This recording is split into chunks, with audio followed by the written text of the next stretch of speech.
টাকমাথা barrister আছে, টাকলা barrister. এখন এই রকম এই লোকটা বা আরো অন্যান্য যারা নিজেদেরকে মানবিক হিসেবে তুলে ধরতে চায়, তাদের মানবতা বোধ এখন কোথায়? লজ্জা শরম থাকলে তাদের তো উচিত পদত্যাগ করা। যারা এমপি মন্ত্রী তারা তো অনেকেই দেশ ছেড়ে পালিয়েছে, তবে আমার বিশ্বাস তারা পালিয়ে শ্বশুর বাড়ি যায় নাই, বিদেশ চলে গেছে।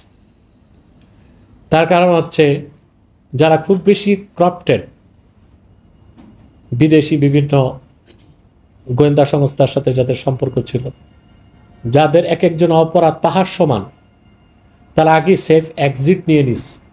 যে ক্ষমতার পরিবর্তন হয় তো এগুলো তো বিনা ওয়ারেন্টে গ্রেফতার হবে এবং তাদের বাঁচার আর কোনো সুযোগ থাকবে না। এই অপরাধ বোধ থেকে ভীতু কাপুরুষগুলো দেশ ছেড়ে ভাগছে। তারা একবারও চিন্তা করে নাই যে তারা যে এলাকার সংসদ সদস্য ছিল ওই এলাকার মানুষগুলোর ভবিষ্যৎ কি হবে। এর মাধ্যমে এই দেশের মানুষের আসলে চোখ কান খোলা উচিত যে যাদের পিছনে এই দেশের মানুষ দৌড়ায় এ লোকগুলো আসলে ধান্দাবাজ এবং এই জনগণের সমর্থনকে পুঁজি করে তারা মূলত ক্ষমতার অপব্যবহার করে অবৈধভাবে টাকা পয়সা কামাই করে।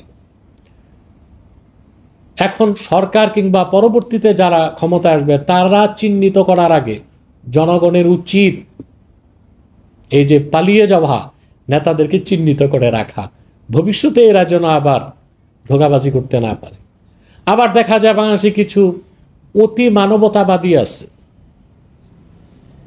আমরা দেখি যারা বিভিন্ন সময় বিভিন্ন মানবতা বিরোধী কাজের সমালোচনা করে। বিশেষ করে একজন টাকমাথা ব্যারিস্টার আছে, টাকলা ব্যারিস্টার, খুব কষ্ট হয়ে লোকটার কথা চিন্তা করলে যে সে দুর্নীতির বিরুদ্ধে কথা বলে, আমরা তাকে স্বাগত জানাই। আবার দেখেছি যে সুনামগঞ্জে বন্যায় সে কোমর পানি ভেঙে মানুষের ঘরে ঘরে খাবার দাবার পৌঁছে দিচ্ছে।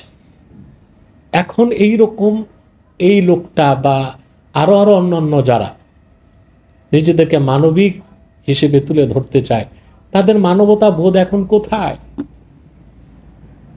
লজ্জা শরম থাকলে তাদের তো উচিত পদত্যাগ করা এবং এই নির্যাতিত মানুষের পাশে এসে দাঁড়ানো।